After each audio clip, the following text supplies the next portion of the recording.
Hello students, आज हम यहाँ पे नया चैप्टर स्टार्ट करेंगे। जिस चैप्टर का नाम है रासायनिक बंध, केमिकल बॉन्डिंग। ठीक है, रासायनिक बंध हमारे पास चैप्टर का नाम है। ये क्या है, इसके बारे में थोड़ी सी चर्चा करेंगे। ठीक है, यहाँ पे हम सबसे पहले बात करेंगे बंध की। बंध क्या होते हैं, फिर उसके बाद किस वैज्ञानिक ने बंधों की क्या क्या अवधारणा दी, उसके बारे में बात करेंगे। और फिर उससे पहले हम बात करेंगे बंध बनते क्यों हैं, कारण क्या है। ठीक है, तो यहाँ पे हम सबसे पहले बात करेंगे बंध की। बंध क्या है? ठीक है, तो बंध क्या है कि बंध वह आकर्षण का बल है जो दो या दो से अधिक परमाणुओं को आपस में बांध के रखता है। ठीक है, तो आपको पता है कि इस संसार में कोई ना कोई किसी न किसी बंध द्वारा बंधा हुआ है ना। ठीक है, जो हमारे जीवन में है, हम भी किसी न किसी यहाँ बंधे हुए हैं। तो बंध की परिभाषा है यहाँ पर कि बंध वह आकर्षण का बल है जो दो या दो से अधिक परमाणुओं को आपस में बांध के रखता है। ठीक है, अब बंध क्यों बनते हैं वो बात की बात है, लेकिन बंध की जो अवधारणा है हम पहले उसके बारे में बात कर लेते हैं। तो बंध के बारे में सबसे पहले मेरे पास है लुईस व कौशले की अवधारणा, जिसे हम अष्टक का नियम बोलते हैं। ठीक है, यह है अष्टक का नियम, और ये नियम दिया था लुईस एम कौशले। ठीक है, इन्होंने क्या कहा था? इन्होंने कहा था कि प्रत्येक परमाणु स्थायित्व प्राप्त करने के लिए अपने बाह्यतम कोश में 8 इलेक्ट्रॉन चाहता है। ठीक है, अर्थात वो अपना अष्टक पूर्ण करना चाहता है, और अष्टक पूर्ण करने के लिए ही वो इलेक्ट्रॉन त्यागता है, ग्रहण करता है या साझा करता है। ठीक है, तो प्रत्येक परमाणु अपना अष्टक पूर्ण करने के लिए या बाह्यतम कोश पूर्ण करने के लिए इलेक्ट्रॉन देता है, लेता है या साझा करता है और बंध का निर्माण करता है। ठीक है, तो अष्टक पूर्ण करने के लिए बंध बनते हैं ऐसे। ठीक है, जैसे यहाँ पे हम एग्जाम्पल लिखते हैं कि साहब NaCl का बंध कैसे बना और क्यों बना, हम समझाएंगे आप लोगों को।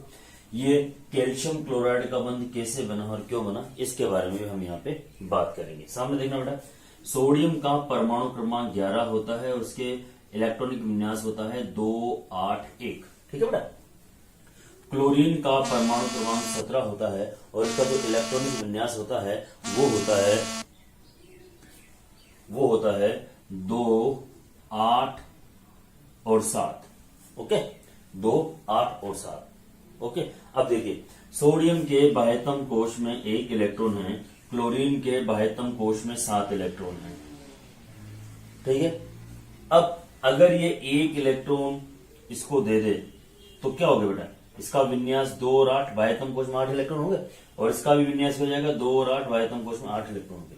तो ये अष्टक पूर्ण करने के लिए यहाँ पे इस बंध का निर्माण हो गया। ठीक है, जैसे कैल्शियम क्लोराइड है, कैल्शियम के बाह्यतम कोश में 2 इलेक्ट्रॉन होते हैं बेटा। कैल्शियम के बाह्यतम कोश में कितने इलेक्ट्रॉन होते हैं? 2।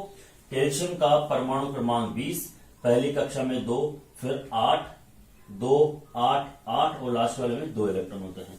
क्लोरीन का मैंने लिख ही रखा है आपके सामने। ठीक है, तो यहां पर देखिए, क्लोरीन का 17, 2, 8 और 7। कैल्शियम के बाह्यतम कोश में 2 इलेक्ट्रॉन है और ये 2 क्लोरीन परमाणु है, ये 2 क्लोरीन परमाणु है। ठीक है, 7 और 1, 8 अष्टक पूरा, 7 और 1, 8 अष्टक पूरा। इसका विन्यास क्या बच गया? 2, 8, 8, और इनका विन्यास क्या हो गया बेटा? 2, 8, 8। तो दोनों के ही बाह्यतम कोश में 8 इलेक्ट्रॉन है, अतः यह अष्टक पूर्ण करने के लिए इलेक्ट्रॉनों का आदान प्रदान कर रहे हैं। अब दूसरा देखते हैं। दूसरा मेरे पास जो एग्जाम्पल है वो क्या है? ठीक है, दूसरा अगर मैं यहां पे एग्जाम्पल की बात करूं तो O2 का बंध कैसे बना है? ऑक्सीजन का परमाणु क्रमांक 8 होता है, पहली कक्षा में 2, बाह्यतम कोश में 6।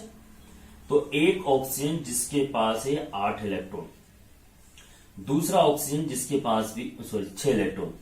तो अगर ये 2 इलेक्ट्रॉन का साझा कर लेगा तो 6 और 2 8 हो गए, इसके भी पास क्या हो जाएंगे? 6 और 2 8 हो जाएंगे, तो बन गया ऑक्सीजन डबल बॉन्ड ऑक्सीजन।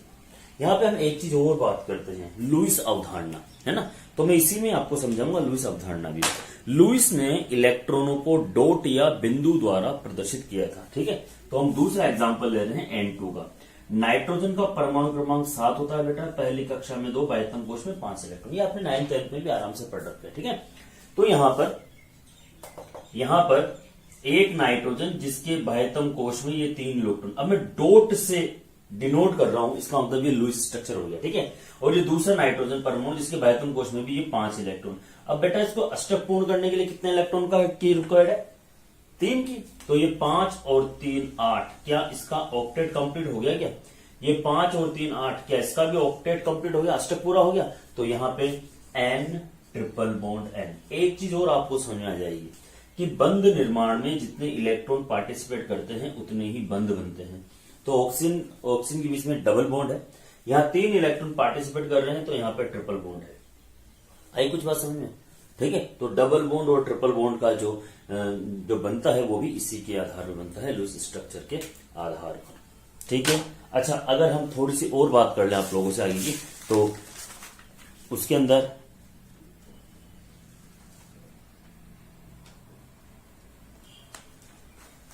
हम थोड़ा सा समझा देते हैं, ठीक है। तो ये है लुईस और कोसले का अष्टक नियम।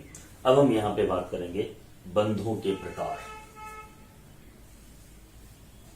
Types of bond.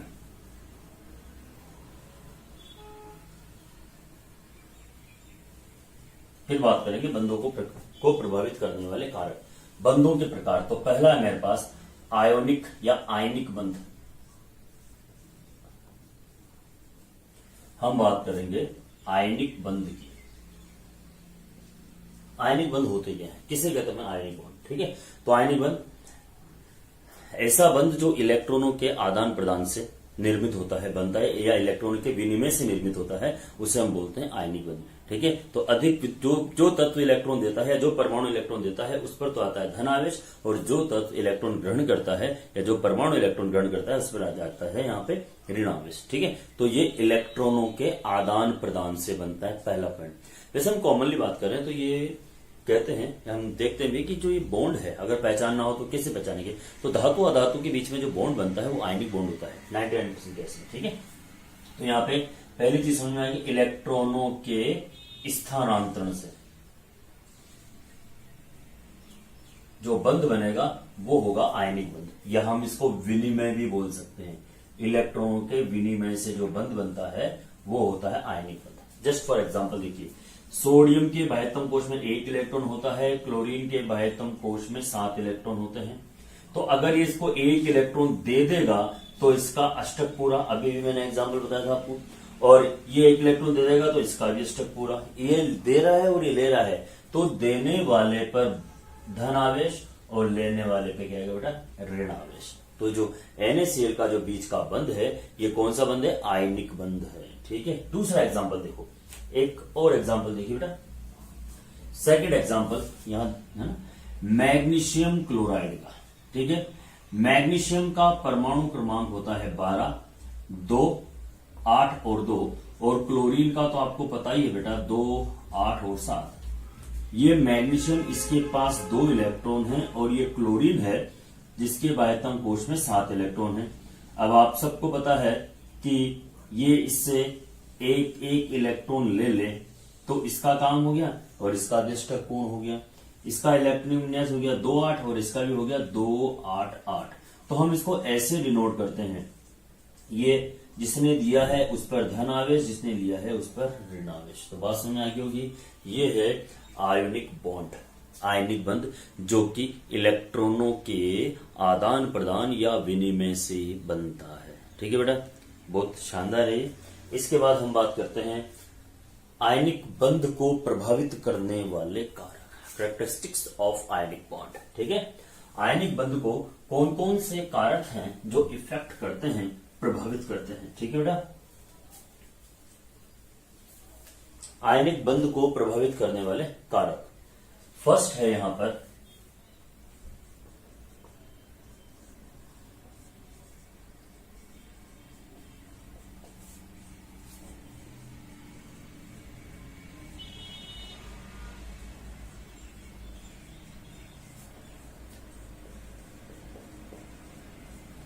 कौन कौन से कारक है जो आयनिक बंध को प्रभावित करते हैं। पहला है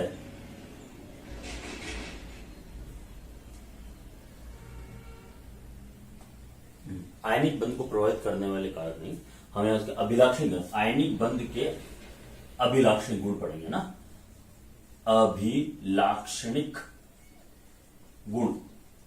ठीक है, तो पहला है मेरे पास यहाँ पे भौतिक अवस्था, पहला है भौतिक अवस्था।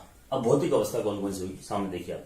आयनिक बंध के अंदर मैं यहां पे एक किसी भी आयनिक क्रिस्टल की संरचना बना देता हूं। ठीक है, ये एक आयनिक क्रिस्टल है बेटा, या मैं कहूं NaCl का क्रिस्टल है ये। ठीक है, NaCl का क्रिस्टल है, और आपको पता है यहां पे जो बंध बनेगा ये plus minus plus minus plus minus plus minus plus minus,